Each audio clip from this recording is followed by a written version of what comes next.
1645년 6월 10일 영국 의회에서는 총사령관 투표가 있었습니다. 그때 크로멜이 총사령관으로 당선이 되었고 영국의 역사가 바뀌었습니다. 그런데 놀라운 것은 91대 90 단 한 표 차로 크로멜이 당선되었다라는 것입니다. 1945년 텍사스 주를 미국 영토에 포함시킬 것인가 말 것인가를 두고 미국 의회에서 투표를 했을 때에도 단 한 표 차로 가결이 되었습니다. 그래서 텍사스 주가 미국 영토에 포함이 되었어요. 오늘날 텍사스가 없는 미국을 생각할 수 없을 정도로 미국의 심장부가 되었습니다. 그러니 한 사람이 얼마나 중요합니까? 지금 미국은 영어를 사용하고 있습니다만 1776년 미국에서 국어를 영어로 할 것이냐 독일어로 할 것이냐를 두고 투표를 했다고 합니다. 이때 단 한 표 차로 영어가 가결이 되었습니다. 만일 그때 독일어로 가결이 되었다면 아마 독일어가 세계 공통어가 되었겠죠. 한 사람이 이처럼 소중하다라는 것을 알 수가 있습니다. 한 사람의 악한 영향력으로 많은 사람이 고통과 아픔을 당할 수 있다면 반대로 한 사람의 선한 영향력으로 세상이 달라질 수 있습니다.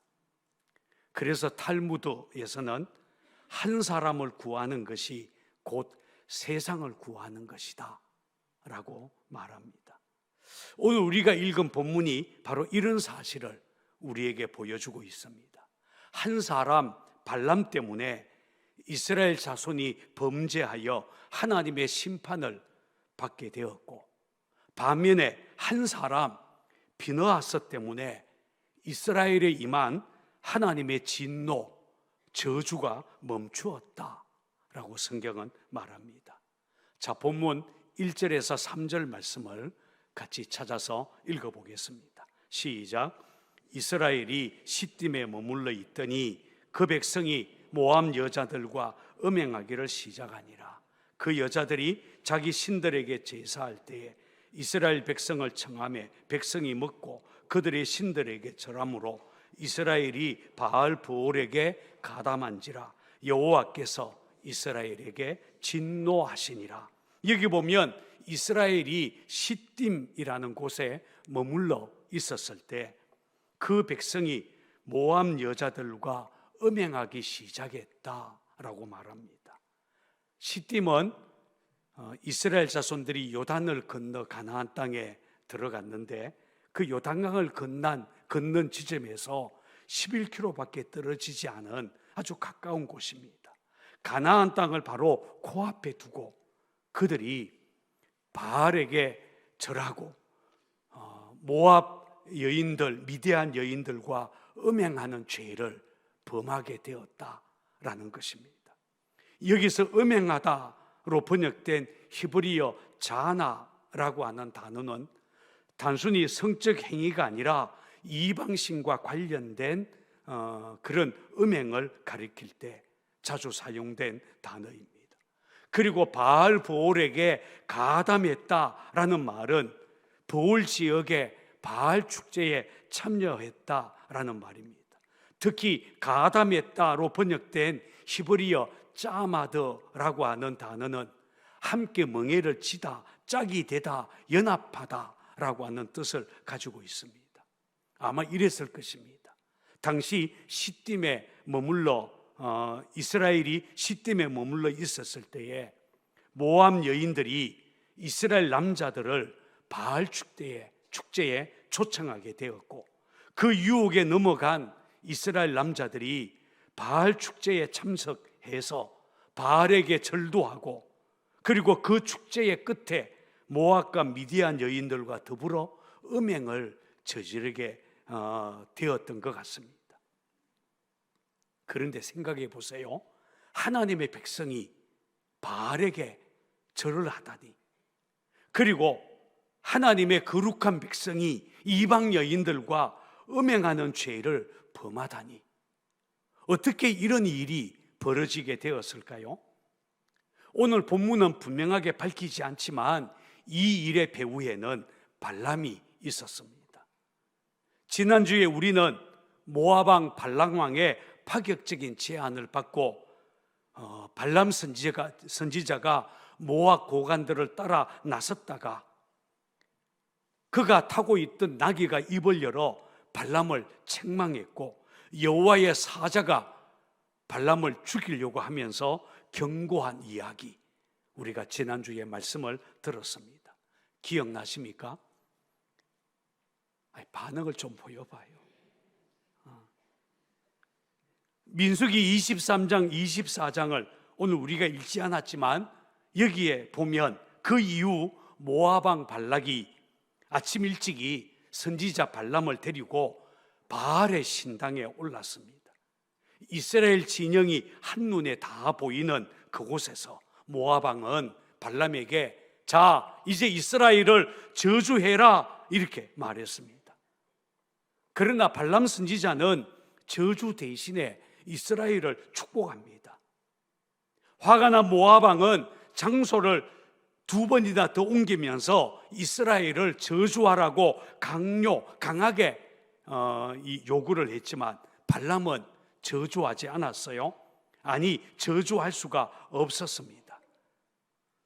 하나님께서 그의 입에 축복의 말씀만 주셨기 때문입니다. 당연합니다. 하나님이 축복하는 사람, 하나님의 백성 이스라엘을 어떻게 저주로 넘어뜨릴 수 있겠습니까? 자, 그렇다면 발람이 모든 것을 포기하고 그냥 되돌아갔을까요? 아닙니다.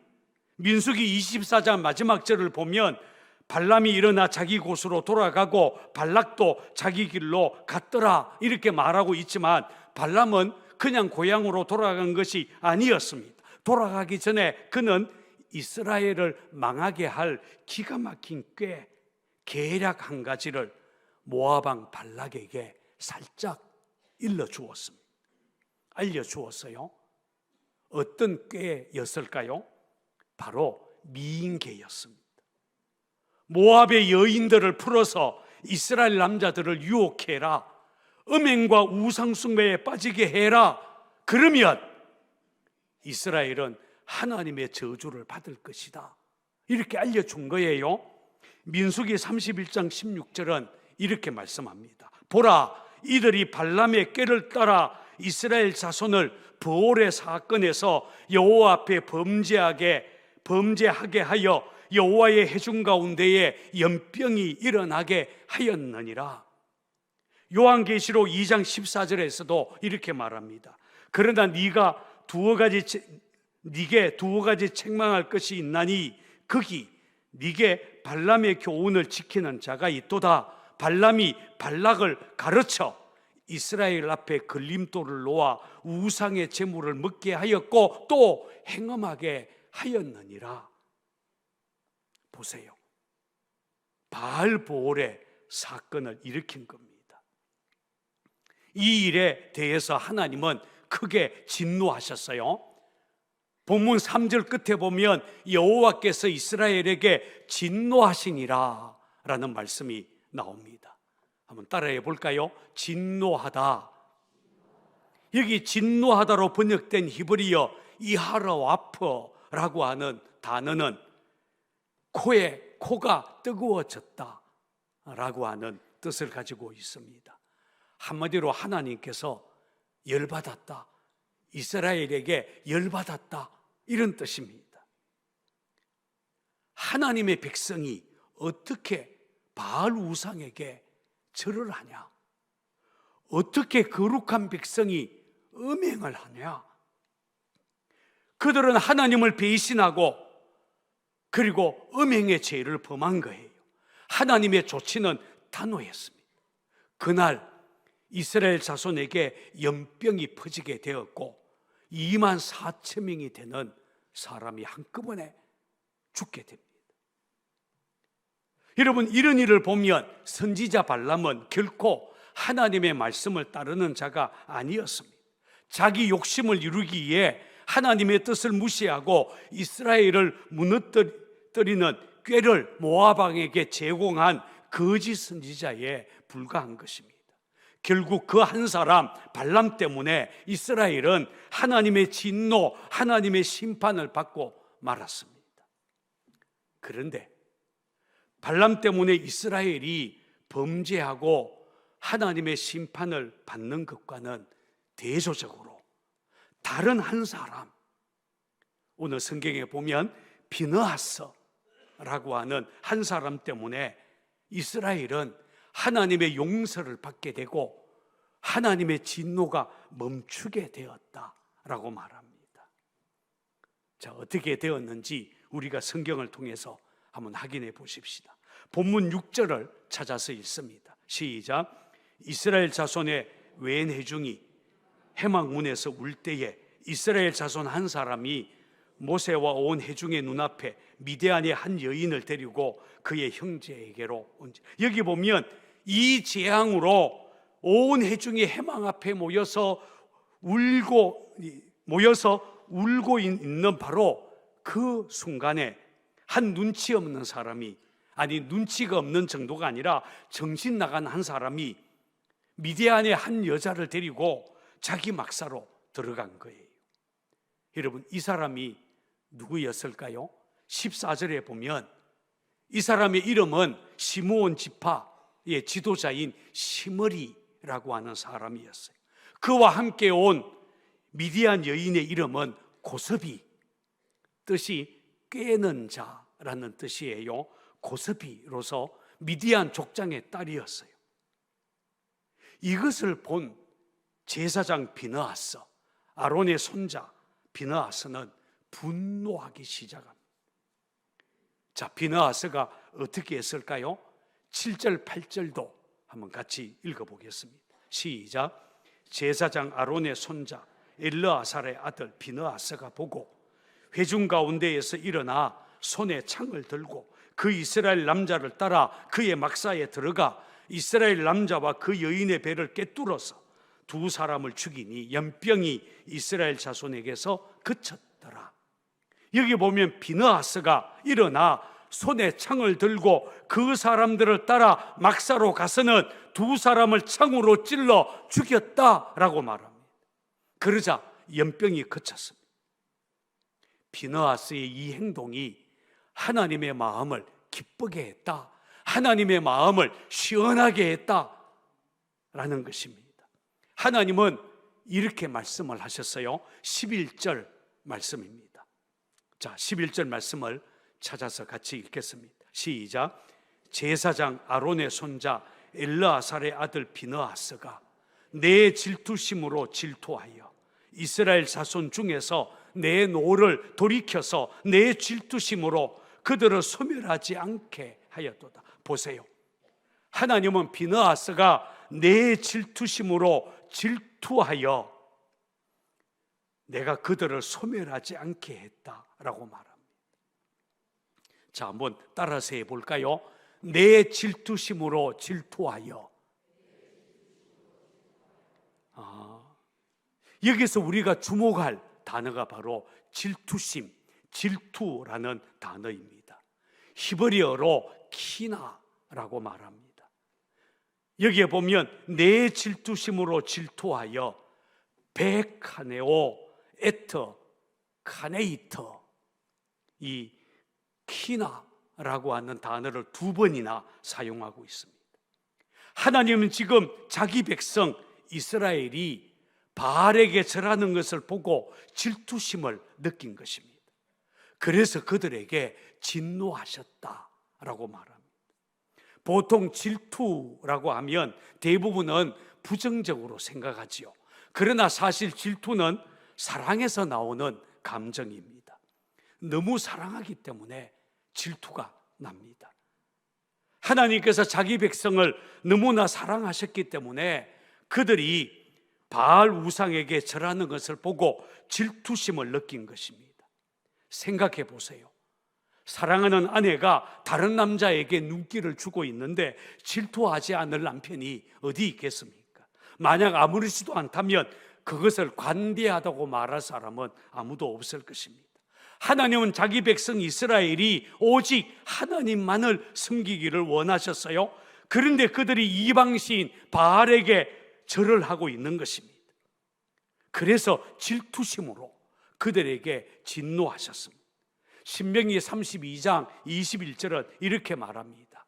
그들이 하나님이 아닌 것으로 나의 질투를 일으키며 그들이 허무한 것으로 나의 진노를 격발하였으니 나도 그들의 분노를 일으키리로다.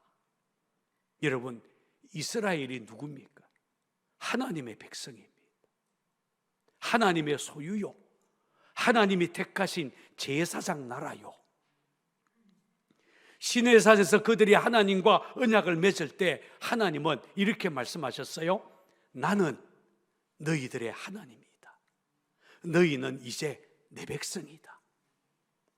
그리고 그때 이렇게 명령하셨습니다. 너를 위해 새긴 우상 만들지 말라. 그것들에게 절해서는 안 된다. 나 내 하나님 여호와는 질투하는 하나님인즉 나를 미워하는 자의 죄를 갚되 3, 4대까지 이르게 하거니와 나를 사랑하고 내 계명을 지키는 자에게는 1000대까지 은혜 베풀어 주겠다. 그렇게 말씀하셨습니다. 하나님은 여기서도 나 여호와는 질투하는 하나님인적이라고 말씀하셨어요. 어떤 사람이 이 말씀을 읽고는 아니 하나님도 질투하시다니 째째하시네. 그래서요, 정말 하나님이 째째하셔서 질투할까요? 아닙니다. 하나님이 그만큼 이스라엘을 사랑하신다라는 것입니다. 그래서 어떤 성경은 하나님의 질투라는 말을 하나님의 열심이라는 말로 번역을 합니다. 한번 따라해 볼까요? 하나님의 열심. 에스겔서 39장 25절에 보면 내가 이제 내 거룩한 이름을 위하여 열심을 내어 키나 하여 야곱의 사로잡힌 자들을 돌아오게 하며 이스라엘 온 족속에게 사랑을 베풀지라 라고 했습니다. 하나님의 열심, 곧 하나님의 키나가 자기 백성을 결국 바벨론에서 구원하고 말 것이다 라는 말입니다. 따라서 성경이 질투하시는 하나님 이렇게 표현한 것은 자기 백성 이스라엘을 사랑하는 그 열심, 그리고 순수한 순수성을 나타내는 표현이다 라고 해야 할 것입니다. 그렇습니다. 하나님은 자신이 소유하신 그 영광과 자기 백성에 대한 주권을 다른 우상, 다른 신에게 내어주는 것을 원하지 않았습니다. 그래서 이사야 선지자를 통해 이렇게 말씀하셨어요. 나는 여호와니 이는 내 이름이라. 나는 내 영광을 다른 자에게, 내 찬송을 우상에게 주지 아니하리라. 나는 나를 위하여 이를 이룰 것이라. 어찌 내 이름을 욕되게 하리요 내 영광을 다른 자에게 주지 아니하리라. 명확하게 선포하셨어요. 중국에 이런 속담이 있다고 합니다. 어떤 집도 두 여인이 같이 살 만큼 큰 집은 없다.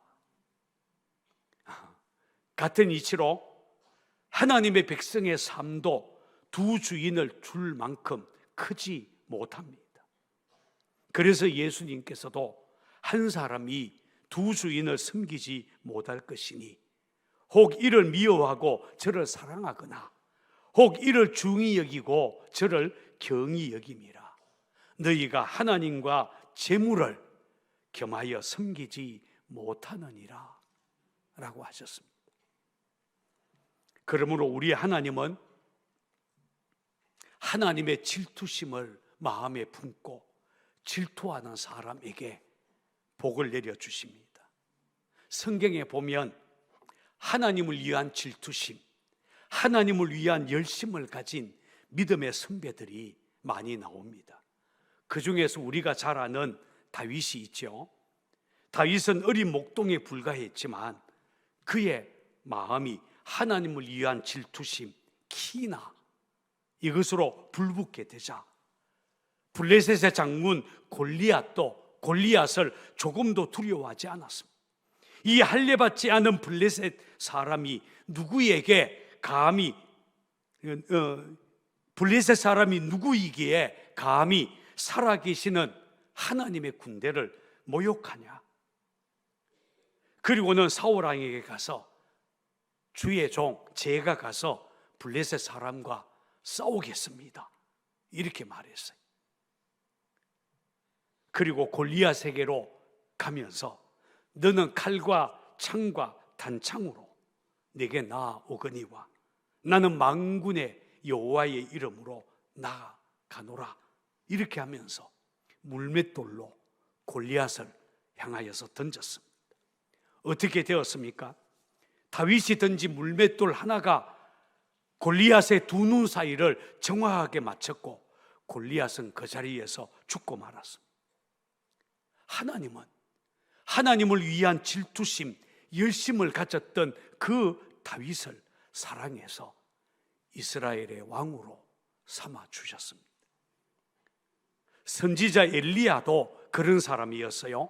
아합 왕 때에 왕비 이세벨 한 사람 때문에 북이스라엘이 바알 우상에게 다 넘어가게 되었을 때 엘리야는 하나님을 위한 질투심, 키나 그 열심이 그 마음에 불붙어서 갈멜산 꼭대기에서 바알 선지자 850명과 영적 대결을 벌였죠.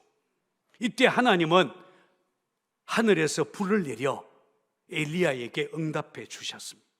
그리고 3년 6개월 동안 메말랐던 땅에 하늘을 열어 소낙비를 내려주셨습니다.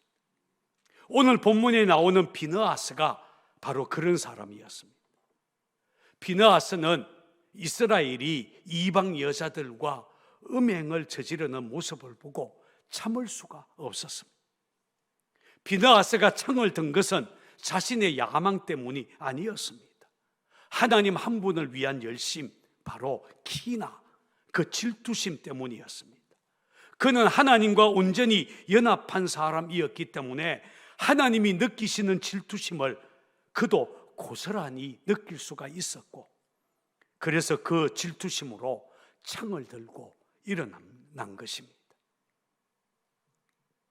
그런 비느하스를 보고 하나님은 그가 내 질투심으로 질투하여 내가 그들을 소멸하지 않게 막아주었다, 오히려 칭찬하셨습니다.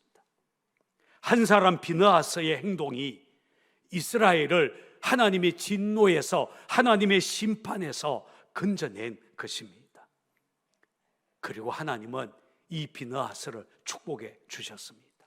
자, 본문 12절 13절도 찾아서 같이 읽습니다. 시작. 그러므로 말하라. 내가 그에게 내 평화의 언약을 주리니 그와 그의 후손에게 영원한 제사장 직분의 언약이라. 그가 그의 하나님을 위하여 질투하여 이스라엘 자손을 속죄하였음이니라. 여기 보면 하나님은 내가 그에게 내 평화의 언약을 주리니 라고 하셨습니다. 그 평화의 언약이란 바로 비느하스와 그의 후손이 영원히 제사장 직분을 가지게 되는 것이었습니다. 자, 이제 저는 여러분들에게 묻고 싶습니다. 혹시 여러분 가슴에는 하나님을 위한 질투심이 불타고 있습니까? 아니, 좀 대답하라고 묻는 거예요. 비느하스처럼 나는 하나님을 위해 일어나 창을 들고 일어설 수 있습니다. 하나님을 위해 창을 들 수 있는 사람이십니까? 하나님은 지금도 하나님의 질투심, 킨 알을 가슴에 품은 사람, 창을 들고 일어설 사람을 찾고 있습니다. 여러분, 발람 한 사람 때문에 이스라엘의 재앙이 임했고 비느하스 한 사람 때문에 그 재앙이 그쳤다면 우리는 여기서 또 한 사람, 예수님 이야기를 해야 합니다. 예수님 한 분 때문에 하나님의 진노 아래 있던 온 인류가 구원을 받게 되었기 때문입니다. 사도 바울은 로마서 5장 18절에서 한 범죄로 많은 사람이 정죄에 이른 것 같이 한 의로운 행위로 말미암아 많은 사람이 의롭다 하심을 받아 생명에 이르렀니라 라고 말합니다. 여기서 한 범죄란 아담의 범죄를 말합니다. 한 의로운 행위란 예수님의 십자가 죽음을 의미합니다. 여러분, 복음서에 보면 예수님께서 공생애를 시작하실 때 제일 먼저 세례를 받으셨어요. 그때 세례 요한은 아니 예수님, 내가 당신에게 세례를 받아야 하는데 당신이 나에게 세례를 받으시겠다니요? 놀라워했습니다. 그러나 예수님은 우리가 이와 같이 하여 모든 의를 이루는 것이 합당하다라고 하셨습니다. 세례를 통해 예수님은 온 인류의 죄를 짊어지신 것입니다. 그리고 그분의 생애 마지막에 십자가에 달려 우리 대신 하나님의 진노, 하나님의 심판을 다 받으셨습니다. 그리고 인류를 향한 하나님의 진노를 멈추게 하셨습니다. 그래서 이사야 선지자는 이렇게 말합니다. 그가 찔림은 우리의 허물 때문이요 그가 상함은 우리의 죄악 때문이라. 그가 징계를 받음으로 우리는 평화를 누리고 그가 채찍에 맞음으로 우리는 나음을 받았도다. 할렐루야. 한 사람 아담 때문에 세상에 죄가 들어왔다면 한 사람 예수 때문에 죄인인 우리가 죄사함, 의롭다 하심을 받게 되었습니다. 오늘은 대림절 세 번째 주일입니다. 강단에 촛불 세 개가 켜졌습니다. 이 땅에 오신 예수님을 기다리는 절기예요. 어떻게 기다려야 하겠습니까? 비느하스와 같은 마음, 하나님을 위한 질투심, 기나 우리 가슴에 품고 창을 들고 일어나는 사람이 되어야 되지 않겠습니까? 오래전에 서울 강화문에 있는 교보 빌딩에 시 하나가 걸렸습니다. 정현종 시인의 방문객에 나오는 시구였습니다. 한 사람이 온다는 건 실은 어마어마한 일이다. 그의 과거와 현재와 그리고 그의 미래와 함께 한 사람의 인생이 오기 때문이다. 한 사람의 소중함을 노래한 거예요. 그런데 예수님이 오신 것이 그렇습니다. 예수님은 온 인류의 구원을 가지고 내 인생에 소망을 주기 위해 이 땅에 오셨습니다. 여러분, 한 사람 발람 때문에 이스라엘이 하나님의 심판을 받았지만 한 사람 비느하스 때문에 이스라엘에게 임한 재앙이 끝났습니다.